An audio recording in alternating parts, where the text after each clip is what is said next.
ವೀಕ್ಷಕರೇ, ಬೃಹತ್ ಜಾತಕಂ ವಿಶೇಷ ನೇರ ಪ್ರಸಾರ ಕಾರ್ಯಕ್ರಮಕ್ಕೆ ತಮ್ಮೆಲ್ಲರಿಗೂ ಪ್ರೀತಿಯ ಸ್ವಾಗತ. ನಾನು ಕಾವ್ಯ ಆಚಾರ್. ಎಂದಿನಂತೆ ಇಂದಿನ ದಿನದ ಪಂಚಾಂಗ, ದ್ವಾದಶ ರಾಶಿಗಳ ಫಲಾನುಫಲಗಳು ಹಾಗೆ ಇಂದಿನ ದಿನದ ವಿಶೇಷತೆಯಲ್ಲಿ ರಾಹು ಮತ್ತು ಕೇತು ಗ್ರಹದ ಪೂಜೆಯ ಮಹತ್ವದ ಬಗ್ಗೆ ಗುರುಜಿಗಳು ತಿಳಿಸಿಕೊಡ್ತಾರೆ. ಇನ್ನು ಈ ಎಲ್ಲ ವಿಚಾರಗಳ ಬಗ್ಗೆ ತಿಳಿಸ್ಕೊಡೋದಕ್ಕೆ ಇವತ್ತು ಈ ಒಂದು ಕಾರ್ಯಕ್ರಮದಲ್ಲಿ ಶ್ರೀ ಶ್ರೀ ಶ್ರೀ ಆಚಾರ್ಯ ಗುರೂಜಿಯವರು ಈ ಕಾರ್ಯಕ್ರಮದಲ್ಲಿದ್ದಾರೆ. ಅವರನ್ನ ಬರಮಾಡಿಕೊಳ್ತಾ ಈ ಒಂದು ಕಾರ್ಯಕ್ರಮವನ್ನು ಶುರು ಮಾಡ್ತಾ ಹೋಗೋಣ. ನಮಸ್ತೆ ಗುರುಗಳೇ, ಕಾರ್ಯಕ್ರಮಕ್ಕೆ ಸ್ವಾಗತ. ನಮಸ್ತೆ. ಅಸ್ಮದ್ ಗುರುಭ್ಯೋ ನಮಃ. ಅಖಂಡ ಮಂಡಲಾಕಾರಂ ವ್ಯಾಪ್ತಂ ಯೇನ ಚರಾಚರಂ ತತ್ಪದಂ ದರ್ಶಿತಂ ಯೇನ ತಸ್ಮೈ ಶ್ರೀ ಗುರವೇ ನಮಃ. ಆಪದಾಂ ಅಪಹರ್ತಾರಂ ಧಾತಾರಂ ಸರ್ವಸಂಪದಾಂ ಲೋಕಾಭಿರಾಮಂ ಶ್ರೀರಾಮಂ ಭೂಯೋರ್ಭೂಯೋ ನಮಾಮ್ಯಹಂ. ಮನೋಜವನ್ ಮಾರುತತುಲ್ಯ ವೇಗಂ ಜಿತೇಂದ್ರಿಯಂ ಬುದ್ಧಿಮತಾನ್ ವರಿಷ್ಠನ್ ವಾತಾತ್ಮಜನ್ ವಾನರಯೂಥ ಮುಖ್ಯಂ ಶ್ರೀರಾಮಧೂತಂ ಶಿರಸಾ ನಮಾಮಿ. ಜೈ ಶ್ರೀಮನ್ನಾರಾಯಣ. ಗುರೂಜಿ ಅವರನ್ನ ಬರಮಾಡಿಕೊಂಡಿದ್ದಾಯ್ತು. ಎಂದಿನಂತೆ ಎಂದಿನ ದಿನದ ಪಂಚಾಂಗ ಹೇಗಿದೆ ಅಂತ ಗುರೂಜಿಯವರು ತಿಳಿಸ್ಕೊಡ್ತಾರೆ. ತಿಥಿರ್ವಿಷ್ಣುಸ್ತದಾವಾರೋ ನಕ್ಷತ್ರಂ ವಿಷ್ಣುರೇವಚ ಯೋಗಶ್ಚ ಕರ್ಣಂಚೈವ ಸರ್ವಂ ವಿಷ್ಣುಮಯಂ ಜಗತ್ತು. ತಿಥಿ, ವಾರ, ನಕ್ಷತ್ರ, ಯೋಗ ಮತ್ತು ಕರ್ಣಗಳು, ಈ 5 ಅಂಗಗಳನ್ನೇ ನಾವು ಪಂಚಾಂಗ ಅಂತ ತಿಳ್ಕೋಬೇಕು. ನೋಡಿ, ನಿತ್ಯವೂ ಕೂಡ ಯಾರೆಲ್ಲ ಈ ಪಂಚಾಂಗಗಳನ್ನು ತಿಳಿದು ಆ ದಿನವನ್ನು ಪ್ರಾರಂಭವನ್ನು ಮಾಡ್ತಾರೆ ಅವರಿಗೆ ಅನೇಕ ಫಲಗಳು ಸಿಗುತ್ತೆ ಅಂತ. ನೋಡಿ, ಯಾಕೆ ತಿಥಿ ವಾರಗಳನ್ನು ತಿಳ್ಕೋಬೇಕು ಅಂತ. ನೋಡಿ, ಈಗ ನಾಳೆ ನಾಡಿದ್ದು ಅಮಾವಾಸ್ಯೆ ಇರೋದ್ರಿಂದ ಕೆಲವರಿಗೆ ತುಂಬ ಒಂದು ಗೊಂದಲ ಇರುವಂಥದ್ದು. ಯಾವಾಗ ಅಮಾವಾಸ್ಯೆ ಇರುತ್ತೆ, ಅಮಾವಾಸ್ಯೆ 2 ದಿನ ಬಂದ್ಬಿಡುತ್ತಾ, ಈ ರೀತಿ ಎಲ್ಲ ಕೂಡ ಇರುತ್ತೆ. ಹಾಗಾಗಿನೇ ಆ ದಿನ ನಿತ್ಯವೂ ಕೂಡ ನಾವು ಪ್ರಾತಃ ಕಾಲಗಳಲ್ಲಿ ಈ ತಿಥಿ ವಾರ ನಕ್ಷತ್ರಗಳನ್ನು ತಿಳ್ಕೊಂಡಾಗ ನಮಗೆ ಆ ದಿನ ಏನೆಲ್ಲ ಶುಭ ಕಾರ್ಯಗಳನ್ನು ಮಾಡ್ಕೋಬೋದು ಅಥವಾ ಅಪಾರ ಕಾರ್ಯಗಳಿಗೂ ಕೂಡ ನಮಗೆ ಶುಭವಾದಂತಹ ಸಮಯವನ್ನು ಕೂಡ ನಾವು ನೋಡ್ಕೊಳ್ಬೋದಾಗಿದೆ. ಇವತ್ತು ಕ್ರೋಧಿನಾಮ ಸಂವತ್ಸರ ಇರುವಂಥದ್ದು. ಕ್ರೋಧಿನಾಮ ಸಂವತ್ಸರ ಉತ್ತರಾಗಿಡ ಶಿಶಿರ ಋತು ಮಾಘ ಮಾಸದ ಕೃಷ್ಣ ಪಕ್ಷದಲ್ಲಿ ನಾವಿದ್ದೀವಿ. ನೋಡಿ, ಕೃಷ್ಣ ಪಕ್ಷದ ಮಂಗಳವಾರ ದ್ವಾದಶಿ ಬಂದಿರುವಂಥದ್ದು. ಉತ್ತರಾಷಾಢ ನಕ್ಷತ್ರ, ವಿತಿಪಾತ ಯೋಗ, ತೈತುಲ ಕರ್ಣವನ್ನು ಕೂಡ ನಾವು ಈ ದಿನ ಪಂಚಾಂಗಗಳಲ್ಲಿ ತಿಳ್ಕೋಬಹುದಾಗಿದೆ. ಇನ್ನು ದಿನದ ರಾಹುಕಾಲ, ಗುಳಿಕ ಕಾಲ ಹಾಗೆ ಯಮಗಂಡ ಕಾಲಗಳನ್ನು ಕೂಡ ನಾವು ಅಷ್ಟೇ ಅವಶ್ಯಕವಾಗಿ ತಿಳ್ಕೋಬೇಕು. ಈ ದಿನ ರಾಹುಕಾಲವನ್ನು ನೋಡಿದಾಗ ಮಧ್ಯಾಹ್ನ 3:30 4:59 ದಿನ ನಾವು ರಾಹುಕಾಲವನ್ನು ನೋಡ್ಬೋದು. ಇನ್ನು ಗುಳಿಕ ಕಾಲವನ್ನು ನೋಡಿದಾಗ 12:33 4:01 ದಿನ ನಾವು ಗುಳಿಕ ಕಾಲವನ್ನು ಕೂಡ ನೋಡ್ಬೋದು. ಇನ್ನು ದಿನದ ಯಮಗಂಡ ಕಾಲವನ್ನು ಕೂಡ ಅವಶ್ಯಕವಾಗಿ ತಿಳ್ಕೋಬೇಕು. ಈ ದಿನ 9:35 11:04 ಈ ದಿನ ಯಮಗಂಡ ಕಾಲವನ್ನು ಕೂಡ ನಾವು ತಿಳ್ಕೋಬಹುದಾಗಿದೆ. ಇನ್ನು ದಿನದ ಬ್ರಾಹ್ಮಿ ಮುಹೂರ್ತ ಪ್ರಾತಃ ಕಾಲದಲ್ಲಿ 5:05 5:54 ದಿನ ನಾವು ಬ್ರಾಹ್ಮಿ ಮುಹೂರ್ತವನ್ನು ಕೂಡ ತಿಳ್ಕೊಂಡಿದ್ದಾಯಿತು. ಇನ್ನು ಈ ದಿನದ ಸೂರ್ಯೋದಯ ಮತ್ತು ಸೂರ್ಯಾಸ್ತಮವನ್ನು ನೋಡಿದಾಗ ದಿನದ ಸೂರ್ಯೋದಯ ಬೆಳಗ್ಗೆ ಪ್ರಾತಃ ಕಾಲದ 6:38 ಸೂರ್ಯೋದಯವಾದರೆ ಸಂಜೆ ಸೂರ್ಯಾಸ್ತಮ 6:27 ಈ ದಿನ ಸೂರ್ಯಾಸ್ತಮವಾಗುವುದನ್ನು ಕೂಡ ನಾವು ಗಮನಿಸಬಹುದಾಗಿದೆ.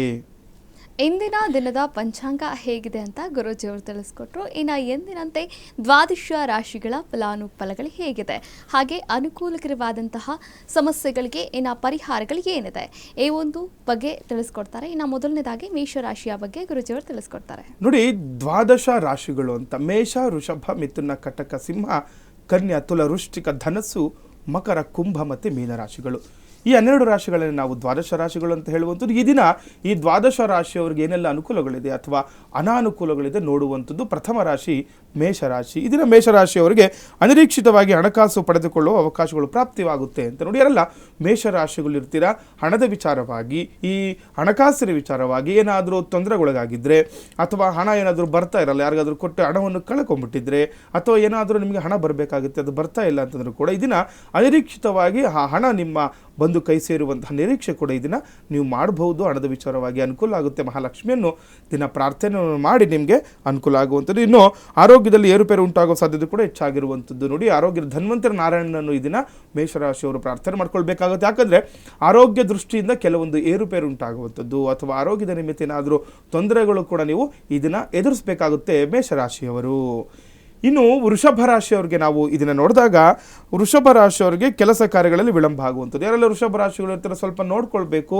ಮಾಡುವಂತಹ ಕೆಲಸ ಕಾರ್ಯಗಳಲ್ಲಿ ಸ್ವಲ್ಪ ತಡವಾಗ್ಬೋದು, ವಿಳಂಬ ಆಗ್ಬೋದು, ನಿಧಾನಗತಿ ಆಗ್ಬೋದು. ಆದರೂ ಕೂಡ ನೀವು ಕೆಲಸದಲ್ಲಿ ಯಶಸ್ಸನ್ನು ಪಡಿತೀರಾ. ಜಾಗ್ರತೆಯಿಂದ ನೀವು ಸಾವಧಾನವಾಗಿ ಕೆಲಸ ಕಾರ್ಯಗಳನ್ನು ಮಾಡ್ಕೊಳ್ಳಿ. ತದೇಕ ಚಿತ್ತದಿಂದ ಕೆಲಸ ಕಾರ್ಯಗಳಲ್ಲಿ ನಿಮ್ಮನ್ನು ನೀವು ತೊಡಗಿಸಿಕೊಂಡಾಗ ಕೆಲಸ ಕಾರ್ಯಗಳಲ್ಲಿ ಜಯವನ್ನು ಕೂಡ ನೀವು ಈ ದಿನ ಪಡಿಬಹುದಾಗಿದೆ. ಇನ್ನು ವಸ್ತ್ರ ಆಭರಣ ಖರೀದಿ ಯೋಗ ಕೂಡ ಇರುವಂಥದ್ದು. ಯಾರೆಲ್ಲ ವೃಷಭ ರಾಶಿಯವರು ಹಬ್ಬದ ದಿನಗಳು ಬಂದಿರೋದ್ರಿಂದ ಈಗ ಏನಾದರೂ ಒಂದು ಹೊಸ ಬಟ್ಟೆ ತೊಗೊಳ್ಲಿಕ್ಕೆ ಆಗಲಿ ಅಥವಾ ಏನಾದರೂ ಆಭರಣಗಳ ಖರೀದಿಗೂ ಕೂಡ ತುಂಬ ಒಳ್ಳೆ ದಿನಗಳು ಅಂತ ಹೇಳ್ಬೋದು. ಅವಕಾಶಗಳು ಕೂಡ ಇದೆ, ನಿಮಗೆ ಅಭಿವೃದ್ಧಿ ಆಗುತ್ತೆ. ಶಿವರಾತ್ರಿ ಬಂದಿರುವಂಥದ್ದು ಮುಂದಿನ ದಿನಗಳಲ್ಲಿ, ಹಾಗಾಗಿ ವಿಶೇಷವಾಗಿರುವಂಥದ್ದು ಹಬ್ಬದ ದಿನಗಳ ಮುಂದೆ ಈ ರೀತಿಯ ಆಭರಣಗಳಾಗಲಿ ವಸ್ತ್ರಗಳಾಗಲಿ ಒಂದು ಏನಾದರೂ ಮನಸ್ಸಿದ್ರೆ ತಗೋಬೇಕು ಅಂತ ಏನಾದರೂ ಅಂದ್ಕೊಂಡಿದ್ರೆ ನೀವು ಅವಶ್ಯಕವಾಗಿ ತಗೊಳ್ಳಿ, ಅನುಕೂಲ ಆಗುತ್ತೆ ವೃಷಭ ರಾಶಿಯವರಿಗೆ. ಇನ್ನು ಆರೋಗ್ಯದಲ್ಲಿ ಕೂಡ ಏರುಪೇರು ಕಾಣುವಂಥ ನೋಡಿ, ವೃಷಭ ರಾಶಿಯವರು ಕೂಡ ಸ್ವಲ್ಪ ಆರೋಗ್ಯದ ಕಡೆ ಗಮನವನ್ನು ಕೊಡಬೇಕಾಗುತ್ತೆ. ಏರುಪೇರು ಯಾಕಂದರೆ ವಾತಾವರಣವೂ ಕೂಡ ಸ್ವಲ್ಪ ಏನಾದರೂ ಬದಲಾವಣೆ ಆಗ್ತಾ ಇರುವಂಥದ್ದು. ಈ ಒಂದು ಸಂದರ್ಭಗಳಲ್ಲಿ ಕೆಲವೊಂದು ಆರೋಗ್ಯ ಸಮಸ್ಯೆಗಳು ಕೂಡ ಕಾಣ್ತಾ ಇರುತ್ತೆ. ಅದರ ಬಗ್ಗೆ ಚಿಂತನೆ ಮಾಡಿ ಯೋಚನೆ ಮಾಡಿ ಆರೋಗ್ಯಕ್ಕೆ ಸಂಬಂಧಪಟ್ಟಂತಹ ಪರಿಹಾರಗಳನ್ನು ಈ ದಿನ ನೀವು ಅವಶ್ಯಕವಾಗಿ ಮಾಡಿಕೊಳ್ಬೇಕು ವೃಷಭ ರಾಶಿಯವರು. ಇನ್ನು ಮಿಥುನ ರಾಶಿಯವರಿಗೆ ಈ ದಿನ ನಾವು ನೋಡಿದಾಗ ಮಿಥುನ ರಾಶಿಯವರು ವ್ಯವಹಾರದಲ್ಲಿ ಅನುಕೂಲ ಉಂಟಾಗುತ್ತದೆ ಅಂತ ನೋಡಿ. ಯಾರೆಲ್ಲ ಮಿಥುನ ರಾಶಿಗಳು ಇರ್ತೀರಾ, ಮಾಡುವಂತಹ ವ್ಯಾಪಾರ ವ್ಯವಹಾರಗಳಲ್ಲಿ ಅನುಕೂಲತೆ ಉಂಟಾಗುವಂಥದ್ದು, ಅಭಿವೃದ್ಧಿ ಆಗುತ್ತೆ. ನಿಮ್ಮ ವ್ಯಾಪಾರ ಮುನ್ನಡೆಸಲಿಕ್ಕೆ ಕೆಲವೊಬ್ಬರು ಚಿಂತನೆ ಮಾಡ್ತಾ ಇರ್ತಾರೆ, ಇನ್ನೊಂದು ಕಡೆ ಏನಾದರೂ ವ್ಯಾಪಾರ ಅಭಿವೃದ್ಧಿಗೋಸ್ಕರ ಬೇರೆ ಕಡೆ ವ್ಯಾಪಾರ ಮಾಡಲಿಕ್ಕೆ ಆಗಲಿ ಅಥವಾ ಇನ್ನೊಂದು ಬ್ರಾಂಚ್ ಓಪನ್ ಮಾಡಲಿಕ್ಕೆ ಆಗಲಿ ಕೂಡ ತುಂಬ ವಿಶೇಷವಾದ ದಿನಗಳು ಅಂತಲೂ ಕೂಡ ಹೇಳ್ಬೋದು. ವ್ಯಾಪಾರಸ್ಥರಲ್ಲಿ ಇನ್ನೂ ಏನಾದರೂ ಈ ಮಿಥುನ ರಾಶಿಯವರಿಗೆ ಇದ್ದು ವ್ಯವಹಾರಗಳು ಜಾಸ್ತಿ ಆಗಬೇಕು ಅಂದ್ಕೊಡಿದ್ರು ಕೂಡ ಮಾಡ್ಕೊಳ್ಳಿ, ಇದನ್ನು ವಿಶೇಷವಾದ ಫಲ ಉಂಟಾಗುವುದು. ಜೊತೆ ಪುಣ್ಯಕ್ಷೇತ್ರದ ದರ್ಶನ ಕೂಡ ಮಾಡುವ ನಿರೀಕ್ಷೆ ಕೂಡ ಇರುವಂಥದ್ದು ಮಿಥುನ ರಾಶಿಯವರಿಗೆ. ನೋಡಿ, ಈ ದಿನ ತುಂಬ ಒಳ್ಳೆಯ ದಿನ ಅಂತ ಹೇಳ್ಬೋದು. ಪುಣ್ಯಕ್ಷೇತ್ರಗಳ ದರ್ಶನ ಮಾಡ್ಕೊಳ್ಳಿ ಅಂತ ಹೇಳ್ತಾ ಇದೆ. ಇದರ ತುಂಬ ಅನುಕೂಲ ಆಗುವಂಥದ್ದು. ಶಿವನ ದೇವಸ್ಥಾನಗಳು ಶಿವರಾತ್ರಿ ಹಿಂದೆ ಮುಂದೆ ತುಂಬ ವಿಶೇಷವಾಗಿರುತ್ತೆ. ಶಿವ ಧ್ಯಾನ ಮಾಡುವಂಥದ್ದಾಗಲಿ, ಶಿವನಿಗೆ ಸಂಬಂಧಪಟ್ಟಂತಹ ಭಜನೆಗಳು ಮಾಡುವಂಥದ್ದು, ಪೂಜಾರಿಗಳನ್ನು ಮಾಡುವಂಥದ್ದು ಮಾಡಿಕೊಂಡಾಗ ತುಂಬ ಅನುಕೂಲ ಆಗುತ್ತೆ. ಮನಸ್ಸಿನ ಕಾಮನೆಗಳು ಇಷ್ಟಾರ್ಥಗಳು ಕೂಡ ನಮಗೆ ಬೇಗವಾಗಿ ಶೀಘ್ರವಾಗಿ ಸಿದ್ಧಿ ಆಗುತ್ತೆ ಅಂತಲೂ ಕೂಡ ನಾವು ಇದನ್ನು ಮಿಥುನ ರಾಶಿಯವರಿಗೆ ಹೇಳ್ಬೋದಾಗಿದೆ. ಇನ್ನು ಕರ್ಕಾಟಕ ರಾಶಿಯವರಿಗೆ ನೋಡಿದಾಗ ವ್ಯಾಪಾರಿಗಳಿಗೆ ಹೆಚ್ಚಿನ ಲಾಭದ ಆಗೋ ಸಾಧ್ಯತೆಗಳು ಇರುವಂಥದ್ದು. ಯಾರೆಲ್ಲ ಕರ್ಕಾಟಕ ರಾಶಿಯವರು ಇರ್ತೀರ ಅವ್ರಿಗೂ ಕೂಡ ವ್ಯಾಪಾರದಲ್ಲಿ ಲಾಭದಾಯಕವಾಗುತ್ತೆ. ಯಾಕಂದರೆ ನೋಡಿ, ತುಂಬ ಈಗ ಸಾಮಾನ್ಯವಾಗಿ ಹಬ್ಬದ ದಿನಗಳಲ್ವ, ಯಾವುದೇ ಒಂದು ವ್ಯಾಪಾರಸ್ಥರಿಗೂ ಕೂಡ ಆ ವ್ಯಾಪಾರಗಳು ಅಭಿವೃದ್ಧಿ ಆಗುವಂಥದ್ದು.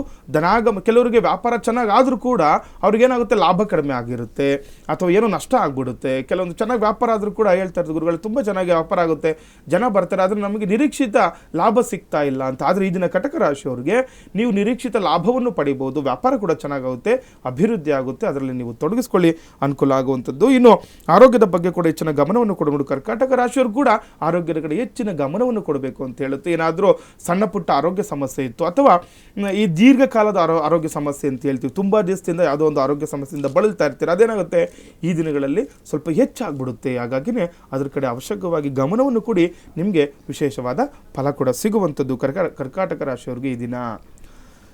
ಇನ್ನು ಸಿಂಹರಾಶಿಯವರಿಗೆ ಇದನ್ನು ನೋಡಿದಾಗ ಗೃಹ ನಿರ್ಮಾಣಕ್ಕೆ ಸಂಬಂಧಪಟ್ಟ ಕೆಲಸ ಕಾರ್ಯಗಳಲ್ಲಿ ಹೆಚ್ಚು ತೊಂದರೆಗಳು ಉಂಟಾಗುತ್ತೆ ಅಂತ ಹೇಳ್ತಾ ಇದೆ. ನೋಡಿ, ಯಾರೆಲ್ಲ ಸಿಂಹರಾಶಿಗಳು ಇರ್ತೀರಾ, ಈಗ ಮನೆಗೆ ಸಂಬಂಧಪಟ್ಟಂಥದ್ದು ಗೃಹ ನಿರ್ಮಾಣದ ವಿಚಾರವಾಗಿ ಆಗಲಿ ಅಥವಾ ಏನೋ ಮನೆ ಕಟ್ತಾ ಇರ್ತೀರಾ, ಯಾವುದೋ ಒಂದು ತೊಂದರೆ ಎದುರಾಗುವಂಥದ್ದು ಅಥವಾ ಕೆಲಸಗಾರ ಬರದೇ ಇರುವಂಥದ್ದು ಅಥವಾ ಕೆಲಸಕ್ಕೆ ಬೇಕಾದವ ವಸ್ತುಗಳಲ್ಲಿ ಏನಾದರೂ ತೊಂದರೆಗಳು ವಿಘ್ನಗಳು ಬರುವಂಥದ್ದು, ಈ ರೀತಿಯೆಲ್ಲ ತೊಂದರೆಗಳನ್ನ ಈ ದಿನ ನೀವು ಸಿಂಹರಾಶಿಯವರು ಎದುರಿಸಬೇಕಾಗುತ್ತೆ, ಮನೆಯ ವಿಚಾರವಾಗಿ ಗೃಹ ನಿರ್ಮಾಣದ ವಿಚಾರವಾಗಿ. ಹಾಗಾಗಿ ಅದರ ಕಡೆ ಹೆಚ್ಚಿನ ಗಮನವನ್ನು ಕೊಡಬೇಕು, ಜಾಗೃತರಾಗಿ ದಿನ ಕೆಲಸ ಕಾರ್ಯಗಳನ್ನು ಮಾಡ್ಕೊಳ್ಳಿ, ನಿಮಗೆ ಅನುಕೂಲ ಆಗುತ್ತೆ ಸಿಂಹರಾಶಿಯವರಿಗೆ. ಇದರ ಜೊತೆ ದೈವ ಕಾರ್ಯಗಳಲ್ಲಿ ಕೂಡ ಆಸಕ್ತಿ ಹೆಚ್ಚಾಗುವಂಥದ್ದು. ನೋಡಿ, ಯಾವಾಗ ದೈವ ಕಾರ್ಯಗಳಲ್ಲಿ ನಿಮ್ಮನ್ನು ನೀವು ತೊಡಗಿಸ್ಕೊಳ್ತೀರಾ, ಆಸಕ್ತಿ ಹೆಚ್ಚಾಗುತ್ತೆ. ಇದರಿಂದ ಏನಾಗುತ್ತೆ, ನಮಗೆ ದೈವ ಬಲದಿಂದ ಕೆಲವೊಂದು ಕಾರ್ಯಗಳಲ್ಲಿ ಯಶಸ್ಸನ್ನು ಕೂಡ ನೀವು ಈ ದಿನ ಪಡಿಬಹುದಾಗಿದೆ ಸಿಂಹರಾಶಿಯವರು.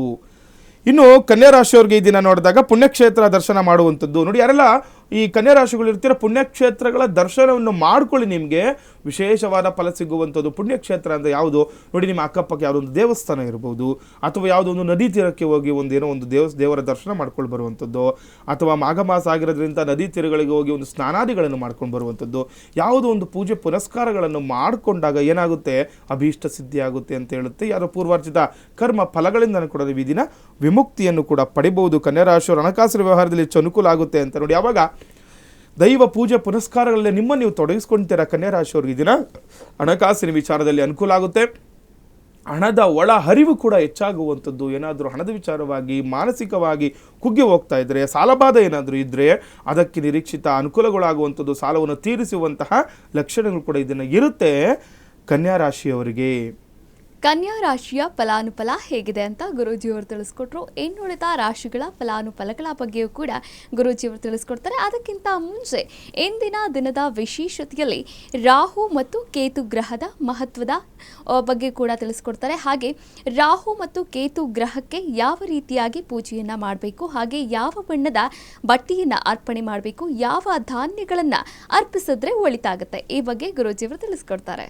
ನೋಡಿ, ರಾಹು ಮತ್ತು ಕೇತು ಗ್ರಹಗಳು ಅಂತ ನಾವು ಸಾಮಾನ್ಯವಾಗಿ ನವಗ್ರಹಗಳ ದೇವಸ್ಥಾನಕ್ಕೆ ಹೋದಾಗ ನೋಡಿರ್ತೀವಿ. 9 ಗ್ರಹಗಳಿರುವಂಥದ್ದು. ಇದರಲ್ಲಿ ಸೂರ್ಯಾಯ, ಚಂದ್ರಾಯ, ಮಂಗಳಾಯ, ಬುಧಾಯ ಚ ಗುರು ಶುಕ್ರ ಶನಿಭ್ಯಶ್ಚ ರಾಹವೇ ಕೇತವೇ ನಮಃ ಅಂತ ಹೇಳ್ತೀವಿ. ನೋಡಿ, ರಾಹು ಮತ್ತು ಕೇತು ಗ್ರಹಗಳನ್ನು ನಾವು ಛಾಯಾಗ್ರಹಗಳು ಅಂತ ಹೇಳ್ತೀವಿ. ಅಂದರೆ ಕಣ್ಣಿಗೆ ಕಾಣಿಸೋದಿಲ್ಲ, ನೆರಳಿನ ರೂಪವಾಗಿ ಇರ್ತಾರೆ ಅಂತ ಹೇಳುತ್ತೆ ಶಾಸ್ತ್ರದಲ್ಲಿ. ನಮ್ಮ ಒಂದು ನವಗ್ರಹ ಮಂಡಲದಲ್ಲಿ ವಿಶೇಷವಾಗಿರುವಂತಹ ಗ್ರಹಗಳು ನಾವು ಮಂತ್ರದಲ್ಲೇ ಹೇಳ್ತೀವಿ ಅಪ್ರದಕ್ಷಿಣೆ ಕುರ್ವಾಣಾಮ್ ಅಂತ. ಯಾರಿಗೆ? ಈ ರಾಹು ಮತ್ತು ಕೇತು ಗ್ರಹಗಳಿಗೆ. ನಾವು ಯಾವುದೇ ಒಂದು ನವಗ್ರಹಗಳ ದೇವಸ್ಥಾನಕ್ಕೆ ಹೋದಾಗ ನಾವು ಸಾಮಾನ್ಯವಾಗಿ 9 ಗ್ರಹಗಳಿಗೆ 9 ಪ್ರದಕ್ಷಿಣೆ ಅಂತ ಮಾಡಿಬಿಡ್ತೀವಿ. ಅದರಲ್ಲಿ ನೋಡಿ 7 ಪ್ರದಕ್ಷಿಣೆಗಳನ್ನು ಮಾಡಬೇಕು ಅಂತಂದರೆ 7 ಪ್ರದಕ್ಷಿಣೆ ಮಾಡಬೇಕು. ಇನ್ನು 2 ಮಾತ್ರ ಅಪ್ರದಕ್ಷಿಣೆ ಮಾಡಬೇಕಂತಂದರೆ ಉಲ್ಟಾ ತಿರುಗಬೇಕು ಅಂತ. ಯಾಕಂದರೆ ರಾಹುಕೇತುಗಳ ಸಂಚಾರವೂ ಕೂಡ ಅವರು ಅಪ್ರದಕ್ಷಿಣೆಯಾಗೇ ಸಂಚಾರ ಮಾಡ್ತಾ ಇರ್ತಾರೆ ಅಂತ. ಹಾಗಾಗಿನೇ ನವಗ್ರಹ ಮಂಡಲದಲ್ಲಿ ನಾವು ರಾಹುಕೇತು ಏನಾದರೂ ಒಂದು ಜಾತಕ ರೀತಿಯ ನೋಡ್ತಾ ಇದ್ರೆ ನಾವು ಅದೇ ರೀತಿಯೂ ಕೂಡ ಜಾತಕ ಫಲವನ್ನು ಹೇಳುವಂಥದ್ದು. ಇವರು ಏನು ಮಾಡ್ತಾರೆ, ಜಾತಕ ರೀತಿಯ ಏನೆಲ್ಲ ತೊಂದರೆಗಳು ಮಾಡುವಂಥದ್ದು. ನೋಡಿ, ಏನಾದರೂ ಲಗ್ನದಲ್ಲಿ ರಾಹು ಇತ್ತು ಅಂದರೆ ಸಪ್ತಮದಲ್ಲಿ ಕೇತು ಇದ್ದೇ ಇರ್ತಾನೆ ಅಂತ. ಅಂದರೆ 7ನೇ ಮನೆಯಲ್ಲಿ ಈ ಗ್ರಹಗಳು ಸ್ಥಿರವಾಗಿರ್ತಾರೆ, ಆಪೋಸಿಟ್ ಇರ್ತಾರೆ ಅಂತ. ಏನು ಮಾಡ್ತಾರೆ, ಕೇತು ಗ್ರಹ ಆಗಲಿ ರಾಹು ಗ್ರಹ ಆಗಲಿ ನಾವು ಏನು ಹೇಳ್ತೀವಿ ಪಾಪಗ್ರಹಗಳು ಅಂತ ಹೇಳ್ತೀವಿ. ಕೆಟ್ಟದನ್ನು ಅಂದರೆ ಏನಾದರೂ ಈಗ ಲಗ್ನದಲ್ಲೇ ರಾಹುನೋ ಕೇತುನೋ ಇತ್ತು ಅಂತಂದರೆ, ಲಗ್ನ ಅಂದರೆ ಏನು, ನಾವು ದೇಹವನ್ನು ನೋಡ್ತೀವಿ, ಮನುಷ್ಯನ ಅಸ್ತಿತ್ವವನ್ನು ನೋಡ್ತೀವಿ, ಮಾನಸಿಕ ಅಂದರೆ ದೈಹಿಕವಾಗಿ ಏನೋ ತೊಂದರೆ ಉಂಟಾಗುವಂಥದ್ದು. ನಾವು ಹುಟ್ಟಿದಾಗಲೇ ನೋಡ್ತೀವಿ ಮಕ್ಕಳು ಏನಾದರೂ ಅಂಗ ವೈಕಲ್ಯದಿಂದ ಹುಟ್ಟುಬಿಡುವಂಥದ್ದು. ಅಥವಾ ಏನಾದರೂ ಕೇತುಗ್ರಹ ಸಪ್ತಮದಲ್ಲಿ ಸ್ಥಿರವಾಗಿದ್ದರೆ ಏನಾಗುತ್ತೆ, ಮದುವೆ ವಿಚಾರವಾಗಿ ತೊಂದರೆ ಆಗುತ್ತೆ. ಸಪ್ತಮ ಭಾವವನ್ನು ನಾವು ಕಳತ್ರ ಭಾವ ಅಂದರೆ ಆ ಒಂದು ಮದುವೆಗೆ ನೋಡ್ತೀವಿ, ವಿವಾಹಕ್ಕೆ ನೋಡುವಂಥದ್ದು. ಈ ರೀತಿ ಏನಾದರೂ ವಿವಾಹದಲ್ಲಿ ಅನಾನುಕೂಲಗಳಾಗ್ತಾ ಇದ್ದು 30 ದಾಟಿದ ಮೇಲೂ ಕೂಡ ಮದುವೆ ನೋಡಿ, ಏನಾದರೂ ಸಪ್ತಮದಲ್ಲಿ ರಾಹುಕೇತು ಏನಾದರೂ ಸ್ಥಿರವಾಗಿದ್ದು ಪಾಪಗ್ರಹಗಳ ದೃಷ್ಟಿ ಏನಾದರೂ ಇತ್ತು, ನೀಚ ಸ್ಥಾನದಲ್ಲಿ ಇತ್ತು ಅಂತಂದರೆ 30 ದಾಟಿದ್ರೂ ಕೂಡ ಇವರಿಗೆ ಮದುವೆ ಆಗ್ತಾ ಇರಲ್ಲ, ತೊಂದರೆಗಳು ಆಗ್ತಾ ಇರುತ್ತೆ. ಅಥವಾ ಇವ್ರು ಒಪ್ಪಿದ್ರೆ ಇನ್ನು ಅವರು ಆಪೋಸಿಟ್ ಅವರು ಒಪ್ತಾ ಇರಲ್ಲ, ಅಥವಾ ಯಾರು ಹೆಣ್ಣಾಗಲಿ ಗಂಡಾಗಲಿ ಇದನ್ನು ನಾವು ಇದು ಹಾಗೆ ಆಗ್ತಾ ಇರುತ್ತೆ. ಹಾಗಾಗಿ ಇದಕ್ಕೆಲ್ಲ ಏನು ಪರಿಹಾರಗಳು ಬೇಕು? ರಾಹು ಮತ್ತು ಕೇತು ಗ್ರಹಗಳಿಗೆ ಇನ್ನೇನಕ್ಕೆ ಹೋಲಿಸಿ ನೋಡಿ, ರಾಹುವು ಇದರ ಜೊತೆ ನಾವು ಒಂದು ಜಾತಕ ರೀತಿಯ ನೋಡಿದ್ರೆ ಇದನ್ನು ಹೇಳ್ಬೋದು. ಇದರ ಇನ್ನು ಬಿಟ್ಟು ರಾಹು ಮತ್ತು ಕೇತು ಗ್ರಹಗಳು ಏನು ಮಾಡ್ತಾರೆ ಅಂದರೆ, ರಾಹುವು ಬಾಹುಬಲವನ್ನು ಹೆಚ್ಚಿಸ್ತಾನಂತೆ, ಕೇತುವು ಕುಲದ ಉನ್ನತಿಯನ್ನು ಹೆಚ್ಚಿಸ್ತಾನೆ ಅಂತ. ನೋಡಿ, ಬಾಹುಬಲ ಒಬ್ಬ ಮನುಷ್ಯನಿಗೆ ಬಾಹುಬಲ ತುಂಬ ಇಂಪಾರ್ಟೆಂಟ್ ಆಗುತ್ತೆ ಅಂತ ವಿಚಾರಗಳಲ್ಲಿ. ಏನಾದರೂ ಈ ಪೊಲೀಸ್ ಆಗಬೇಕು ಅಂದ್ಕೊಂಡಿದ್ದು, ಅಥವಾ ಏನಾದರೂ ಈ ಜಿಮ್ಮರ್ ಆಗಬೇಕು ಅಂದ್ಕೊಂಡಿದ್ರೆ, ಅಥವಾ ಯಾವುದೋ ಒಂದು ಕ್ರೀಡಾಪಟು ಆಗಬೇಕು ಅಂದ್ಕೊಂಡಿದ್ರೆ ರಾಹು ತುಂಬ ಜಾತಕದಲ್ಲಿ ತುಂಬ ಚೆನ್ನಾಗಿರಬೇಕು ಅಂತ ಹೇಳುತ್ತೆ. ಇದ್ರ ಜೊತೆ ಈ ಗೌರ್ಮೆಂಟ್ ಕೆಲಸಗಳು, ಮಿಲಿಟ್ರಿಗೆ ಏನಾದರೂ ಸೇರಬೇಕು ಅಂತಂದರೆ ಜಾತಕದಲ್ಲಿ ರಾಹು ಗ್ರಹವನ್ನು ನಾವು ತುಂಬ ತೀಕ್ಷ್ಣವಾಗಿ ಅದನ್ನು ಗಮನಿಸಬೇಕಾಗುತ್ತೆ. ರಾಹುಗ್ರಹ ದೃಷ್ಟಿ ಕೂಡ ಯಾವ ರೀತಿ ಇದೆ ನೋಡ್ಕೊಳ್ಬೇಕು. ಅದೇ ರೀತಿ ಏನಾದರೂ ಬಾಹುಬಲದಲ್ಲಿ ಏನಾದರೂ ಅಥವಾ ದೈಹಿಕವಾಗಿ ಕುಗ್ಗಿ ಹೋಗ್ತಾ ಇತ್ತು, ಏನಾದರೂ ಈ ವ್ಯಾಯಾಮ ಮಾಡುವಂಥವ್ರು ಅಂದರೆ ಜಿಮ್ ಮಾಡೋರಿಗೆ ಪದೇ ಏನಾದರೂ ಮಂಡಿ ಹಿಡ್ಕೊಳ್ಳುವಂಥದ್ದು, ಮಸಲ್ಸ್ ಏನಾದರೂ ತೊಂದರೆ ಆಗ್ತಾ ಇತ್ತು, ಈ ರೀತಿ ಏನಾದರೂ ಅಂದರೆ ರಾಹು ಗ್ರಹವನ್ನು ನಾವು ಪೂಜೆ ಮಾಡಬೇಕಾಗುತ್ತೆ. ರಾಹುಗೆ ದಾನವನ್ನು ಮಾಡಬೇಕು, ಶಾಂತಿಯನ್ನು ಅವಶ್ಯಕವಾಗಿ ಮಾಡಿಸ್ಕೊಳ್ಬೇಕಾಗುತ್ತೆ. ಇನ್ನು ಕುಲದ ಉನ್ನತಿಯನ್ನು ಕೇತು ಬಯಸ್ತಾನೆ ಅಂತಂದರೆ ನಮ್ಮ ವಂಶ ಉದ್ಧಾರ ಆಗಬೇಕು, ಕುಲ ಅಭಿವೃದ್ಧಿ ಆಗಬೇಕು ಅಂತಂದರೆ ರಾಹು ಕೇತು ಗ್ರಹವನ್ನು ನೋಡ್ತೀವಿ. ಯಾಕಂದರೆ ಒಂದು ಸಂತಾನ ಆಗಬೇಕು ಅಂದರೆ ಕೇತು ಏನು ಮಾಡ್ತಾನೆ, ಎಲ್ಲವನ್ನು ಕಟ್ ಮಾಡ್ತಾನೆ ಅಂತ. ನೋಡಿ, ಈಗ ನಾವು ಸಾಮಾನ್ಯವಾಗಿ ನೋಡ್ತಾ ಇರ್ತೀವಿ, ಏನಾದರೂ ಈಗ 1 ತಿಂಗಳು 2 ತಿಂಗಳು ಆದಮೇಲೆ ಮಗು ಅವ್ರಿಗೆ ಏನೋ ಒಂದು ಮಗು ಆಗುವ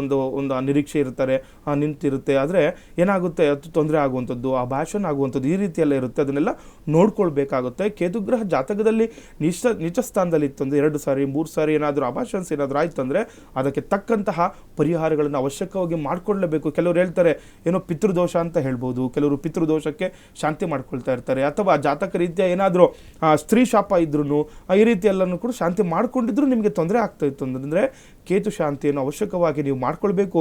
ಸಂತಾನ ಕೂಡ ಪ್ರಾಪ್ತಿಯಾಗುವಂಥದ್ದು ಮುಂದಿನ ಸಮಯಗಳಲ್ಲಿ ನಿಮಗೆ ಇದಕ್ಕೆ ಏನೆಲ್ಲ ಪರಿಹಾರಗಳು ಮಾಡ್ಕೊಳ್ಬೇಕು. ಮತ್ತು ಇನ್ನು ಈ ರಾಹು ಮತ್ತು ಕೇತುಗಳಿಗೆ ಯಾವ ವಸ್ತ್ರವನ್ನು ಯಾವ ಧಾನ್ಯವನ್ನು ನೀವು ದಾನವನ್ನು ಮಾಡಬೇಕು ಅದನ್ನು ಕೂಡ ನಾನು ಮುಂದೆ ನಿಮಗೆ ತಿಳಿಸ್ಕೊಡ್ತೀನಿ. ನೋಡಿ, ಮುಂದಿನ ರಾಶಿ ತುಲಾ ರಾಶಿ. ತುಲಾ ರಾಶಿಯವರಿಗೆ ಈ ದಿನ ಏನೆಲ್ಲ ಅನುಕೂಲಗಳಿದೆ ಅಥವಾ ಅನಾನುಕೂಲಗಳಿದೆ ನೋಡುವಂಥದ್ದು. ಈ ದಿನ ತುಲಾ ರಾಶಿಯವರಿಗೆ ದೂರದ ಪ್ರಯಾಣ ಹೋಗುವ ಸಾಧ್ಯತೆ ಹೆಚ್ಚಾಗಿರುವಂಥದ್ದು ಇದನ್ನು ನೋಡ್ಕೊಳ್ಬೇಕು. ದೂರದ ಪ್ರಯಾಣ ಇರುತ್ತೆ ಅಂತ ನೋಡಿ. ಏನಾದರೂ ಒಂದು ವಿಶೇಷವಾಗಿರುವಂಥದ್ದು ಏನೋ ಒಂದು ನಿಮ್ಮ ಸ್ವಂತ ಕೆಲಸ ಕಾರ್ಯಗಳಿಗೆ ಆಗಲಿ, ಮದುವೆ ವಿಚಾರಕ್ಕೆ ಆಗಲಿ ಏನಾದರೂ ದೂರದ ಪ್ರಯಾಣ ಇತ್ತು, ಹೊರಗಡೆ ಹೋಗಿ ಕೆಲಸ ಕಾರ್ಯಗಳು ಮಾಡ್ಕೊಳ್ಬೇಕು, ಅಥವಾ ವ್ಯಾಪಾರದ ದೃಷ್ಟಿಯಿಂದ, ಉದ್ಯೋಗದ ದೃಷ್ಟಿಯಿಂದ ಪ್ರಯಾಣ ಇತ್ತು ಅಂದರೆ ಅವಶ್ಯಕವಾಗಿ ಮಾಡ್ಕೊಳ್ಳಿ, ಅನುಕೂಲ ಆಗುತ್ತೆ, ಅದರಿಂದ ಅಭಿವೃದ್ಧಿ ಕೂಡ ಆಗುವಂಥದ್ದು. ಕೆಲವೊಂದು ವಿಚಾರಗಳಲ್ಲಿ ನೋಡಿ ಪ್ರಯಾಣ ತುಂಬ ಒಳ್ಳೆಯದಂತ ಹೇಳುತ್ತೆ. ಯಾಕಂದರೆ ನೀವು ಮನೆಯಲ್ಲೇ ಇದ್ದು ಕೆಲಸ ಕಾರ್ಯ ಆಗಬೇಕು ಅಂದರೆ ಅದಾಗೋದಿಲ್ಲ. ಹಾಗಾಗಿ ಈ ದಿನ ಎಷ್ಟೇ ದೂರ ಇದ್ದರೂ ಕೂಡ ಪ್ರಯಾಣವನ್ನು ಮಾಡ್ಕೊಳ್ಳಿ, ಅದರಿಂದ ಅನುಕೂಲವನ್ನು ಪಡಿತೀರಾ. ಒಂದು ಕೆಲಸ ಕಾರ್ಯಗಳಲ್ಲಿ ಯಶಸ್ಸನ್ನು ಕೂಡ ನೀವು ಇದನ್ನು ಪಡಿಬಹುದು ತುಲಾರಾಶಿಯವರು. ಇನ್ನು ರಾಜಕೀಯ ನಾಯಕರಿಗೆ ವಿರೋಧಿಗಳಿಂದ ಸಮಸ್ಯೆ ಹೆಚ್ಚಾಗುವಂಥದ್ದು. ಯಾರೆಲ್ಲ ತುಲಾರಾಶಿಯವರು ರಾಜಕೀಯವಾಗಿರ್ತೀರಾ, ರಾಜಕೀಯದಲ್ಲಿ ನಿಮ್ಮನ್ನು ನೀವು ತೊಡಗಿಸ್ಕೊಂಡ್ಬಿಟ್ಟಿರ್ತೀರಾ, ರಾಜಕೀಯದಲ್ಲಿ ಮುಂದುವರಿಬೇಕು ಅಂದ್ಕೊಂಡಿರ್ತೀರಾ, ಅಥವಾ ರಾಜಕೀಯದಲ್ಲಿ ಬೆಳವಣಿಗೆಗಳನ್ನು ನೀವು ನೋಡ್ತಾ ಇರ್ತೀರಾ, ಅಂಥವ್ರಿಗೆ ಇದನ್ನು ಸ್ವಲ್ಪ ಸಮಸ್ಯೆ ಬರುವಂಥದ್ದು. ನೋಡಿ, ವಿರೋಧಗಳಿಂದ ಸಮಸ್ಯೆ ಹೆಚ್ಚಾಗುತ್ತೆ ಅಂತ ಹೇಳ್ತಾ ಇದೆ, ನೋಡ್ಕೊಳ್ಬೇಕು. ಯಾಕಂದರೆ ಈ ರಾಜಕೀಯದಲ್ಲಿ ಇರುವವರಿಗೆ ಸಮಸ್ಯೆಗಳು ಅದಿದ್ದೇನೆ, ವಿರೋಧಿಗಳು ತುಂಬ ಜನ ಇದ್ದೇ ಇರ್ತಾರೆ. ಯಾವಾಗ ವಿರೋಧಿಗಳು ಇರ್ತಾರೆ ಅವಾಗ ನೀವು ಇನ್ನೂ ಬೆಳಿಲಿಕ್ಕೆ ಅನುಕೂಲ ಆಗುವಂಥದ್ದು. ಆದರೆ ಅವರ ಕೂಡ ಹೆಚ್ಚಿನದಾಗಿ ಗಮನವನ್ನು ಕೊಡಿ, ಸಮಸ್ಯೆ ಎದುರಿಸಬೇಕಾಗುತ್ತೆ, ಸ್ವಲ್ಪ ಜಾಗೃತರಾಗಿ ದಿನವನ್ನು ಕಳೆಯಬೇಕಾಗುತ್ತೆ ತುಲಾ ರಾಶಿಯವರು. ಇನ್ನು ವೃಶ್ಚಿಕ ರಾಶಿಯವರಿಗೆ ನೋಡಿದಾಗ ಬೇರೆಯವರ ಕೆಲಸದಿಂದ ನಿಮ್ಮ ಕೆಲಸ ಕಾರ್ಯಗಳಲ್ಲಿ ತೊಂದರೆ ಉಂಟಾಗುವಂಥದ್ದು. ಯಾರೆಲ್ಲ ವೃಶ್ಚಿಕ ರಾಶಿಗಳು ಇರ್ತಾರೆ, ಏನಾದರೂ ಕೆಲಸ ಕಾರ್ಯಗಳಿದ್ದರೆ ಬೇರೆಯವ್ರನ್ನ ಇದನ್ನು ನಂಬಬಾರ್ದು ಅಂತ ಹೇಳ್ತಾ ಇದೆ. ಬೇರೆಯವರಿಂದ ಕೆಲಸ ಕಾರ್ಯಗಳಲ್ಲಿ ಅಡ್ಡಿಗಳು, ಆತಂಕಗಳಾಗುತ್ತೆ, ಕೆಲಸ ಕೆಡುತ್ತೆ ಅಂತ ಹೇಳ್ತಾ ಇದೆ. ಏನೇ ಕೆಲಸ ಕಾರ್ಯಗಳಿದ್ರೂ ಕೂಡ ನೀವೇ ಇದನ್ನು ಮಾಡ್ಕೊಳ್ಬೇಕು, ಅನುಕೂಲ ಆಗುವಂಥದ್ದು. ಇನ್ನು ಪತ್ರಿಕಾ ರಂಗದಲ್ಲಿ ಕಾರ್ಯನಿರ್ವಹಿಸುವವರಿಗೂ ಕೂಡ ಗೌರವ ದೊರಕುವಂಥದ್ದು. ಯಾರೆಲ್ಲ ವೃಶ್ಚಿಕ ರಾಶಿಯವರು ಈ ಪತ್ರಿಕಾ ರಂಗದಲ್ಲಿ ನಿಮ್ಮನ್ನು ನೀವು ತೊಡಗಿಸ್ಕೊಂಡಿರ್ತಾರೆ, ಇದನ್ನು ನಿಮಗೆ ಗೌರವ ಹೆಚ್ಚಾಗುವಂಥದ್ದು, ನಿಮ್ಮ ಕಾರ್ಯಗಳಿಗೆ ಅಂದರೆ ಶ್ಲಾಘನೀಯ ಆಗುವಂಥದ್ದು, ಅನುಕೂಲ ಆಗುವಂಥದ್ದು, ವೃದ್ಧಿ ಆಗುವಂಥದ್ದು, ಅಭಿವೃದ್ಧಿ ಆಗುವಂಥದ್ದು ಕೂಡ ಕೆಲಸ ಕಾರ್ಯಗಳಲ್ಲಿ ತುಂಬ ಹೆಚ್ಚಿರುವಂಥದ್ದು ಈ ದಿನ ವೃಶ್ಚಿಕ ರಾಶಿಯವರಿಗೆ. ಇನ್ನು ಧನುರಾಶಿಯವರಿಗೆ ನೋಡಿದಾಗ ನಿಂತು ಹೋದ ಕೆಲಸ ಕಾರ್ಯಗಳಲ್ಲಿ ಚಾಲನೆ ಸಿಗುವಂಥದ್ದು. ಯಾರೆಲ್ಲ ಧನುರಾಶಿಗಳು ಇರ್ತೀರಾ, ಕೆಲವೊಂದು ವಿಚಾರಗಳು ನೋಡಿ, ಶಿವರಾತ್ರಿ ಬರ್ತಾ ಇದೆ, ಶುಭ ಕಾರ್ಯಗಳೇನಾದರೂ ನಿಂತು ಹೋಗಿದ್ರೆ ಚಾಲನೆ ಸಿಗುತ್ತೆ ಅಂತ. ಯಾವುದೇ ಒಂದು ವ್ಯಾಪಾರ ಉದ್ಯೋಗ ದೃಷ್ಟಿಯಿಂದ ಆಗಲಿ, ಮನೆಯ ದೃಷ್ಟಿಯಿಂದ ಆಗಲಿ, ಅಥವಾ ಯಾವುದೋ ಒಂದು ನಿವೇಶನ ಖರೀದಿ ಮಾಡಲಿಕ್ಕೇನೋ ಆಸ್ತಿ ಪಾಸ್ತಿ ಖರೀದಿಗೂ ಕೂಡ ತುಂಬ ಒಳ್ಳೆಯ ಅವಕಾಶಗಳು ಸಿಗುತ್ತೆ, ಒಳ್ಳೆಯ ದಿನಗಳು ಅಂತ ಹೇಳ್ಬೋದು, ಯಶಸ್ಸಾಗುತ್ತೆ. ಏನಾದರೂ ಕೆಲಸ ಕಾರ್ಯಗಳಿದ್ರೂ ಕೂಡ ಈ ದಿನದಿಂದ ನೀವು ಪ್ರಾರಂಭವನ್ನು ಮಾಡ್ಕೊಳ್ಳಿ, ತುಂಬ ವಿಶೇಷವಾದ ಫಲವನ್ನು ಧನುಸ್ಸು ರಾಶಿಯವರು ಪಡಿತೀರ. ಆರೋಗ್ಯದ ಬಗ್ಗೆ ಕೂಡ ಗಮನವನ್ನು ಹರಿಸಬೇಕಾಗುತ್ತೆ. ಆದರೆ ನೋಡಿ, ಆರೋಗ್ಯ ದೃಷ್ಟಿಯಿಂದ ಕೆಲವೊಂದು ಕೊಂಚ ತೊಂದರೆಗಳುಂಟಾಗಬಹುದು. ಆರೋಗ್ಯದ ಕಡೆ ಹೆಚ್ಚಿನದಾಗಿ ಗಮನವನ್ನು ಇದನ್ನು ಕೊಡಬೇಕು ಧನುರಾಶಿಯವರು. ಇನ್ನು ಮಕರ ರಾಶಿಯವರಿಗೆ ನೋಡಿದಾಗ ಹೆಚ್ಚು ಕೆಲಸದ ಒತ್ತಡದಿಂದ ಆರೋಗ್ಯದ ಮೇಲೆ ಪ್ರಭಾವ ಬೀರುವಂಥದ್ದು. ನೋಡಿ, ಮಕರ ರಾಶಿಯವರಿಗೆ ಏನಾಗುತ್ತೆ, ಅವ್ರಿಗೆ ಕೆಲಸದ ಒತ್ತಡದಿಂದ ಆರೋಗ್ಯ ಸಮಸ್ಯೆ ಅಂದರೆ ನೋಡಿ, ಕೆಲಸದ ಒತ್ತಡದಿಂದ ಏನು ಸಮಸ್ಯೆ ಬರುತ್ತೆ ನಮಗೆ, ಪ್ರಥಮವಾಗಿ ತಲೆನೋವು ಬರುತ್ತೆ. ತಲೆಗೆ ಸಂಬಂಧಪಟ್ಟಂತಹ ಕಣ್ಣೋವು ಬರುವಂಥದ್ದು, ಅಥವಾ ತಲೆನೋವು ಬರುವಂಥದ್ದು, ಅಥವಾ ಏನಾದರೂ ಬೇರೆ ಒಂದು ದೈಹಿಕವಾಗಿ ಏನಾದರೂ ಕಾಲು ಕೈಗಳು ನೋವು ಬರುವಂಥದ್ದು, ಈ ರೀತಿಯೆಲ್ಲ ಆಗುತ್ತೆ. ಸ್ವಲ್ಪ ಕೆಲಸದ ಒತ್ತಡದಿಂದ ಜಾಗೃತರಾಗಿ ಕೆಲಸ ಕಾರ್ಯಗಳನ್ನು ಈ ದಿನ ಮಾಡ್ಕೊಳ್ಳಿ ಮಕರ ರಾಶಿಯವರು. ಇನ್ನು ಮಾನಸಿಕವಾಗಿ ಕೂಡ ಧೈರ್ಯ ತುಂಬ ಅಗತ್ಯ ಅಂತ ಇರುವಂಥದ್ದು. ನೋಡಿ, ಏನಾಗುತ್ತೆ, ನಾವು ಸ್ವಲ್ಪ ಕೆಲಸದ ಒತ್ತಡ ಇದೆ, ಕೆಲಸ ಕಾರ್ಯ ಆಗ್ತಾ ಇಲ್ಲ, ದೈಹಿಕವಾಗಿ ಕುಗ್ಗು ಹೋಗ್ತಿದ್ರೆ ಅಂದರೂ ಕೂಡ ನೀವೇನು ಮಾಡಬೇಕು, ಮಾನಸಿಕವಾಗಿ ಧೈರ್ಯ ತಗೋಬೇಕು.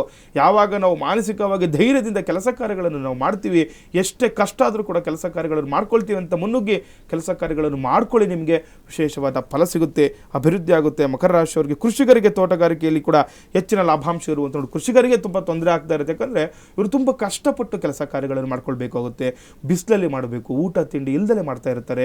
ಇಂಥವ್ರಿಗೆ ನೋಡಿ, ಯಾವಾಗ ಕಷ್ಟಪಟ್ಟು ನೀವು ಕೆಲಸ ಕಾರ್ಯಗಳನ್ನು ಮಾಡ್ಕೊಳ್ತೀರಾ ಅಷ್ಟೇ ಧನಲಾಭ ಆಗುವಂಥದ್ದು, ಲಾಭಾಂಶ ನಿರೀಕ್ಷೆ ಕೂಡ ಇದನ್ನು ನೀವು ಮಾಡಬಹುದು ಮಕರ ರಾಶಿಯವರು. ಇನ್ನು ಕುಂಭರಾಶಿಯವರಿಗೆ ನೋಡಿದಾಗ ದೂರದ ಪ್ರಯಾಣದಲ್ಲಿ ಕಾರ್ಯಸಿದ್ಧಿ, ಯಾವುದೇ ವ್ಯವಹಾರ ಮಾಡುವ ಮುನ್ನ 2 ಬಾರಿ ಯೋಚನೆ ಮಾಡಬೇಕಾಗುತ್ತೆ. ನೋಡಿ, ಎಲ್ಲ ಕುಂಭರಾಶಿಯವರು ಇರ್ತೀರಾ, ದೂರದ ಪ್ರಯಾಣದಲ್ಲಿ ಕುಂಭರಾಶಿಯವರಿಗೂ ಕೂಡ ಕಾರ್ಯಸಿದ್ಧಿ ಆಗುತ್ತೆ ಅಂತ. ಏನಾದರೂ ಪ್ರಯಾಣದಲ್ಲಿ ವ್ಯಾಪಾರ ಉದ್ಯೋಗಕ್ಕೆ ನಿಮಿತ್ತ ಪ್ರಯಾಣ ಇತ್ತು ಅಂತಂದರೆ ಅವಶ್ಯಕವಾಗಿ ಮಾಡ್ಕೊಳ್ಳಿ. ಅಥವಾ ನಿಮ್ಮ ವೈಯಕ್ತಿಕ ಕೆಲಸ ಕಾರ್ಯಗಳು ಕೂಡ ಇದನ್ನು ಏನಾದರೂ ಪ್ರಯಾಣ ಹೋಗಬೇಕು, ಬೇರೆ ಕಡೆ ಆ ಕೆಲಸ ಕಾರ್ಯ ಆಗುತ್ತೆ ಅಂದ್ಕೊಂಡಿದ್ರೆ ಇದನ್ನು ಹೋಗಿ ಮಾಡ್ಕೊಳ್ಳಿ, ತುಂಬ ವಿಶೇಷವಾದ ಫಲ ಸಿಗುವಂಥದ್ದು ಕುಂಭರಾಶಿಯವರಿಗೆ. ಇನ್ನು ಏನಾದರೂ ವ್ಯವಹಾರ ಮಾಡುವ ಮುನ್ನ, ಯಾವುದೇ ವ್ಯಾಪಾರ ವ್ಯವಹಾರ ಮಾಡಬೇಕಾದ್ರೆ ಸ್ವಲ್ಪ ಯೋಚನೆ ಮಾಡಬೇಕು. 2 ಬಾರಿ ಯೋಚನೆ ಮಾಡಿ, ಅಂದರೆ ಸ್ವಲ್ಪ ಜಾಗೃತರಾಗಿ ಅದ್ರ ಬಗ್ಗೆ ಚಿಂತನೆ ಮಾಡಿ, ಕೆಲಸ ಒಳ್ಳೆಯದು ಕೆಟ್ಟದ್ದು ನಂತರ ಸ್ವಲ್ಪ ಯೋಚನೆ ಮಾಡಿ ಕೆಲಸ ಕಾರ್ಯಗಳನ್ನು ಮಾಡ್ಕೊಳ್ಳಿ. ಕುಂಭರಾಶಿಯವ್ರಿಗೆ ಇದನ್ನು ಉತ್ತಮ ಫಲವನ್ನು ಕೂಡ ನೀವು ಇದನ್ನು ಪಡಿಬಹುದು. ಇನ್ನು ಕಡೆಯ ರಾಶಿ ಮೀನರಾಶಿ. ದೀರ್ಘಕಾಲದಿಂದ ಕಿರಿಕಿರಿ ನೀಡುತ್ತಿದ್ದ ತೊಂದರೆಗಳಿಗೆ ಇಂದು ಅಂತಿಮ ಪರಿಹಾರ ದೊರೆಯುವಂಥದ್ದು. ನೋಡಿ, ಏನೇ ಒಂದು ಸಮಸ್ಯೆ ಇರಲಿ, ತುಂಬ ದಿವಸದಿಂದ ಯಾವುದೋ ಒಂದು ಸಮಸ್ಯೆ ಎದುರಿಸ್ತಾ ಇರ್ತೀರ ಮೀನರಾಶಿಯವರು, ತುಂಬ ಕಷ್ಟ ಆಗ್ತಾ ಇರುತ್ತೆ, ಅಂಥವ್ರಿಗೆ ಈ ದಿನ ನೋಡಿ ಆ ಒಂದು ಸಮಸ್ಯೆಯಿಂದ ನೀವು ವಿಶೇಷವಾದ ಫಲ ಸಿಗುತ್ತೆ, ಅಭಿವೃದ್ಧಿ ಆಗುತ್ತೆ, ಪರಿಹಾರ ಕೂಡ ಸಿಗುವಂಥದ್ದು. ಇನ್ನು ಹಣಕಾಸಿನ ತೊಂದರೆ ಕೂಡ ನಿವಾರಣೆ ಆಗುತ್ತೆ ಅಂತ ಹೇಳ್ತಾ ಇದೆ. ಮೀನರಾಶಿಯವರು ಕೂಡ ತುಂಬ ಒಳ್ಳೆಯ ದಿನ, ಹಣದ ವಿಚಾರವಾಗಿ, ಹಣಕಾಸಿನ ವಿಚಾರವಾಗಿ ಏನೇ ಕಷ್ಟಗಳಿದ್ರೂ ಕೂಡ ನಿವಾರಣೆ ಆಗಿ ಉತ್ತಮ ಫಲ ಕೂಡ ಸಿಗುತ್ತೆ, ಹಣದ ಒಳಹರಿವು ಕೂಡ ಹೆಚ್ಚಾಗುವಂಥದ್ದು ಮೀನರಾಶಿಯವರಿಗೆ. ದ್ವಾದಶ ರಾಶಿಗಳ ಫಲಾನುಫಲಗಳು ಹೇಗಿದೆ ಅಂತ ಗುರೂಜಿ ಅವರು ತಿಳಿಸ್ಕೊಟ್ರು. ಒಂದು ಕರೆ ಸಿದ್ಧವಾಗಿದೆ, ಮಾತನಾಡ್ತಾ ಹೋಗೋಣ. ನಮಸ್ತೆ, ಎಲ್ಲಿಂದ ಕರೆ ಮಾಡ್ತಾ ಇದ್ದೀರಾ? ತಮ್ಮ ಹೆಸರು ಹೇಳಿ. ಮೇಡಮ್, ನಾವು ಹಿಂದೂಪುರದಿಂದ ಮಾತಾಡ್ತಾ ಇದ್ದೀವಿ. ಓಕೆ, ತಮ್ಮ ಹೆಸರು? ರಾಘವೇಂದ್ರ. ಓಕೆ, ಯಾರ ಬಗ್ಗೆ ಕೇಳಬೇಕಾಗಿತ್ತು? ನಂದೇ ಮೇಡಮ್. ಓಕೆ, ನಿಮ್ಮ ಡೇಟ್ ಆಫ್ ಬರ್ತ್ ಹೇಳಿ. 18 18 11 11 1988. 1988. ಓಕೆ, ಹುಟ್ಟಿದ ಸಮಯ? 6:30 ಮೇಡಮ್, ಸಂಜೆ. ಸಂಜೆ 6:30. ಓಕೆ, ಹುಟ್ಟಿದ ಸ್ಥಳ? ಕರ್ನಾಟಕ ಬಾಗೇಪಲ್ಲಿ ಹತ್ರ ಯಲ್ಲಂಪಲ್ಲಿ ಅಂತ. ಯಲ್ಲಂಪಲ್ಲಿ. ಓಕೆ, ನಿಮ್ಮ ಸಮಸ್ಯೆಗಳೇನೇ ಇದ್ರೂ ಕೂಡ ಗುರುಜಿ ಅವ್ರ ಹತ್ರ ನೇರವಾಗಿ ಮಾತನಾಡಬಹುದಾಗಿದೆ ರಾಘವೇಂದ್ರ ಅವರೇ. Okay madam. ನಮಸ್ತೆ ರಾಘವೇಂದ್ರ ಅವರು, ಹೇಳಿ. ನಮಸ್ಕಾರ ಗುರುರಿ. ಅದೇ ನಮ್ದು ಸ್ವಲ್ಪ ಜಾತಕ ತಿಳಿಸ್ಕೊಳ್ಳೋಣ ಅಂತ ಫೋನ್ ಮಾಡಿದ್ವಿ ಸ್ವಾಮಿ. ಓಕೆ, ನೋಡಿ, ನಿಮ್ಮದು ಪೂರ್ವಾಭಾದ್ರ ನಕ್ಷತ್ರ ಕುಂಭರಾಶಿ. ಹೌದು ನೋಡಿ, ಕುಂಭರಾಶಿಯವ್ರಿಗೆ ಇಷ್ಟು ದಿನ ಏನಾಗ್ತಿತ್ತು ನೋಡಿ, ನಾವು ಸಾಮಾನ್ಯವಾಗಿ ಹೇಳ್ತಾ ಇರ್ತಾರೆ ಶನಿ 7.5 ಅಂತ. ನಿಮಗೆ ಇಷ್ಟು ದಿನ 7.5 ಇತ್ತು ಕುಂಭರಾಶಿಯವರಿಗೆ. ಏನು ಮುಂದಿನ ತಿಂಗಳು 22ರಿಂದ ಅದು ಕೂಡ ನಿಮಗೆ ಈಗ ಮೀನರಾಶಿಯವರಿಗೆ ಜನ್ಮದಲ್ಲಿ ಶನಿ ಇದ್ದ, ಹಾಗಾಗಿ ಸ್ವಲ್ಪ ಆರೋಗ್ಯ ಸಮಸ್ಯೆನೋ ಅಥವಾ ಏನಾದರೂ ವ್ಯಾಪಾರ ಉದ್ಯೋಗದಲ್ಲಿ ನಷ್ಟ ಆಗುವಂಥದ್ದು, ಮತ್ತು ಏನಾದರೂ ಬೇಡದ ಆಪಾದನೆ ಕೂಡ ನಿಮ್ಮ ಮೇಲೆ ಬರುವಂಥದ್ದಿತ್ತು. ಇಷ್ಟು ದಿನ ಸ್ವಲ್ಪ ಕಷ್ಟ ಅನುಭವಿಸಿದ್ದೀರಾ. ಲಾಸ್ಟ್ 2.5 ವರ್ಷದಿಂದ ಈಗ ಇನ್ನು ಮುಕ್ಕಾಲು ಅಂದರೆ ಈಗ ಜನ್ಮದಲ್ಲೂ ಕೂಡ 2.5 ವರ್ಷ ನಿಮ್ಮದು ಒಂದು ಶನಿದು 7.5 ಮುಗ್ದೋಗಿದೆ. ಇನ್ನು ಮುಂದಕ್ಕೆ ಹೋಗ್ತಾ ಇದ್ದಾರೆ. ಮೀನರಾಶಿಗೆ ಮುಂದಿನ ತಿಂಗಳು 29ನೇ ತಾರೀಕು ಮೀನರಾಶಿಗೆ ಶನೇಶ್ವರ ನಿಮ್ಗೆ ಸಂಚಾರದಿಂದ ಏನಾಗುತ್ತೆ, ಸ್ವಲ್ಪ ಈ ತೊಂದರೆಗಳಿಂದ ಮುಕ್ತಿಯನ್ನು ಕೂಡ ನೀವು ಪಡಿತೀರಾ. ಯಾವುದೇ ಕೆಲಸ ಕಾರ್ಯಗಳು ಮಾಡುವ ಮುನ್ನ ಸ್ವಲ್ಪ ಯೋಚನೆ ಮಾಡಿ ಜಾಗೃತರಾಗಿ ಕೆಲಸ ಕಾರ್ಯಗಳನ್ನು ಮಾಡ್ಕೊಳ್ಳಿ. ನಿಮಗೆ ಮುಂದಿನ ದಿನಗಳು ಅಭಿವೃದ್ಧಿ ಆಗುತ್ತೆ. 7.5 ಕೂಡ ಮುಕ್ತಿ ಆಗ್ತಾ ಇದೆ. ಶನಿದು ಒಂದು ನಾಳೆ ಅಥವಾ ಅಮಾವಾಸ್ಯೆ ದಿನ ಏನಾದರೂ ಶನಿ ಶಾಂತಿ ಒಂದು ಮಾಡಿಸ್ಕೊಳ್ಳಿ. ತುಂಬ ವಿಶೇಷವಾದ ಫಲವನ್ನು ಕೂಡ ನೀವು ಪಡಿಬೋದಾಗಿದೆಪ್ಪ. ಕರೆ ಮಾಡಿದ್ದಕ್ಕಾಗಿ ಧನ್ಯವಾದಗಳು. ಇನ್ನು ಗುರೂಜಿಯವರನ್ನು ಹೆಚ್ಚಿನ ಮಾಹಿತಿಗಾಗಿ ಭೇಟಿ ಮಾಡಬಹುದಾಗಿದೆ.